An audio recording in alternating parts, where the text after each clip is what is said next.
Hello बच्चों, आज अपन पढ़ेंगे सहसंयोजक बंध का विखंडन। सहसंयोजक बंध का विखंडन। पहले हम समझते हैं कि सहसंयोजक बंध क्या होता है और विखंडन क्या होता है। तो सहसंयोजक बंध वो होते हैं जब इलेक्ट्रॉनों की क्या की जाती है, साझेदारी की जाती है।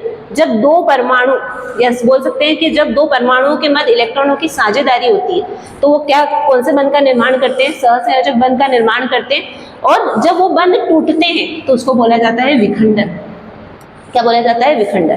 तो सहसंयोजक बंध इलेक्ट्रॉनों की साझेदारी करके बनाए जाते हैं। अच्छा, इलेक्ट्रॉनों की साझेदारी क्यों करता है कोई भी परमाणु? क्योंकि वो क्या चाहता है, अपना अष्टक पूर्ण करना चाहता है, मतलब उसकी अंतिम कक्षा में 8 इलेक्ट्रॉन हो जाए तो ये चाहेगा। तो इसके लिए वो इलेक्ट्रॉनों की क्या करता है, साझेदारी करता है, पार्टनरशिप करता है और सहसंयोजक बंध का निर्माण करता है। और अगर सहसंयोजक बंध टूटते हैं तो उसी क्रिया को क्या बोला जाता है? सहसंयोजक बंध का विखंडन बोला जाता है। कार्बनिक यौगिक जितने भी होते हैं उसके अंदर सहसंयोजक बंध जब टूटते हैं तो दो प्रकार से उनके अंदर विखंडन होता है। पहला विखंडन कहलाता है समांश विखंडन। समांश विखंडन। जब कोई भी कार्बनिक यौगिक है उसके अंदर अगर अपन समांश विखंडन को देखें तो जो दोनों परमाणु कैसे होंगे? समान होते हैं। तो उन दोनों के अंदर जो इलेक्ट्रॉनों की साझेदारी होती है वो कैसी होती है? समान होती है। जैसे उदाहरण के रूप में अगर हम ले ए और बी के मध्य क्या है? इलेक्ट्रॉनों की साझेदारी होती है और क्या बनता है? सहसंयोजक बंध बनता है। क्या बनता है? सहसंयोजक बंध बनता है। तो इलेक्ट्रॉनों की साझेदारी हुई है, मतलब इलेक्ट्रॉनों को कहाँ रहना चाहिए था? मध्य में रहना चाहिए था। और जब ये बंध विखंडन होते हैं तो ए और बी का जब बंध विखंडन होता है तो ये अपने अपने इलेक्ट्रॉनों को, जो दोनों परमाणु है ए और बी, वो अपने अपने इलेक्ट्रॉनों को लेकर क्या हो जाते हैं? अलग अलग हो जाते हैं। तो ए ने अपना इलेक्ट्रॉन ले लिया और बी ने अपना इलेक्ट्रॉन ले लिया। इस बिंदी को हम बोलते हैं मुक्त मूलक। क्या बोलेंगे? मुक्त मूलक। तो सिंपल सी बात है कि सहसंयोजक बंध का जब विखंडन किया जाता है तो उसके अंदर हम जो पढ़ रहे हैं समांश विखंडन को, तो समांश विखंडन के अंतर्गत किसका निर्माण होता है? मुक्त मूलकों का निर्माण होता है। मतलब जो दो परमाणु होते हैं वो अपने अपने जो साझेदारी के इलेक्ट्रॉन है वो अपने अपने इलेक्ट्रॉनों को लेकर क्या हो जाते हैं? अलग अलग हो जाते हैं और किसका निर्माण कर देते हैं? मुक्त मूलक का निर्माण। ये जो मुक्त मूलक होता है वो अत्यधिक क्रियाशील होता है।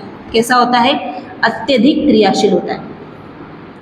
इस आधार पर हम जब कार्बन को नंबर देते हैं तो 3 टाइप के कार्बन बनते हैं। मतलब अगर एक कार्बन से एक और कार्बन जुड़ा हुआ है या सिंगल कार्बन है, जैसे CH3 इसके ऊपर और इसके ऊपर भी, तो ये कहलाएंगे 1 डिग्री मुक्त मूलक।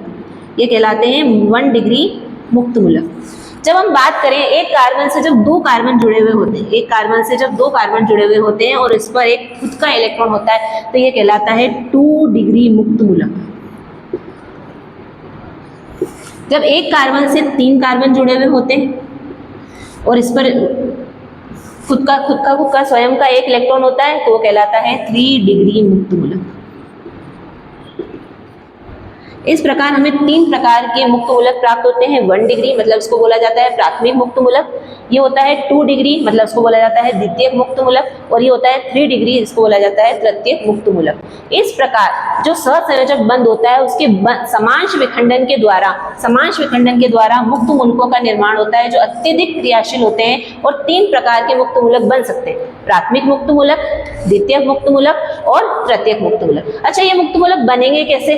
तो अगर इनको अत्यधिक ताप दिया जाए, उच्च ताप दिया जाए, या अत्यधिक विकिरणों का उत्सर्जन किया जाए, इनके ऊपर विकिरणों को डाला जाए तो ये क्या करते हैं? मुक्त मूलकों का निर्माण कर देते हैं। या पेरोक्साइड के साथ में इनकी क्रिया करवाई जाए, तो मुक्त मूलकों का निर्माण हो जाता है। ठीक है, इनकी क्रियाशीलता का क्रम भी देख लेते हैं कि जो मुक्त मूलक होते हैं वो कौन से वाले ज्यादा अत्यधिक क्रियाशील होते हैं। तो जो 3 डिग्री वाला, मतलब जो तृतीय मुक्त मूलक होता है वो सबसे ज्यादा क्रियाशील होता है, फिर उसके बाद में द्वितीय मुक्त मूलक और उसके बाद में 1 डिग्री या प्राथमिक मुक्त मूलक सबसे ज्यादा, मतलब सबसे कम क्रियाशील होता है। तो ये इनकी क्रियाशीलता का क्रम हो गया। सहसंयोजक बंध विखंडन के अंदर हमने पढ़ाया समांश विखंडन। समांश विखंडन क्या होता है? जब 2 परमाणुओं के मध्य सहसंयोजक बंध पाया जाता है। सहसंयोजक बंध मतलब इलेक्ट्रॉनों की साझेदारी होती है। तो 2 प्रकार के, बोल सकते हो कि दोनों जो इलेक्ट्रॉन होते हैं, दोनों जो परमाणु होते हैं वो अपने अपने इलेक्ट्रॉनों को लेकर अलग हो जाते हैं और किसका निर्माण करते हैं? मुक्त मूलक का। मुक्त मूलक वे होते हैं जिनके पास में अपना स्वयं का एक इलेक्ट्रॉन होता है, वो क्या कहलाते हैं? मुक्त मूलक। ये कैसे होते हैं? अत्यधिक क्रियाशील होते हैं। कार्बन की संख्या के आधार पर, मतलब अगर एक कार्बन से एक और कार्बन जुड़ा हुआ है तो कहलाएगा 1 डिग्री मुक्त मूलक, 2 जुड़े हुए हैं तो 2 डिग्री मुक्त मूलक और 3 जुड़े हुए हैं तो 3 डिग्री मुक्त मूलक कहलाएगा। कैसे प्राप्त कर सकते हैं मुक्त मूलकों को? उच्च ताप के द्वारा, अत्यधिक विकिरणों को उनके ऊपर डालकर या फिर पेरोक्साइड से क्रिया करवाकर हम मुक्त मूलकों को प्राप्त कर सकते हैं। इनकी क्रियाशीलता को हम 3 डिग्री, 2 डिग्री और 1 डिग्री से प्रदर्शित कर सकते हैं। Thank you.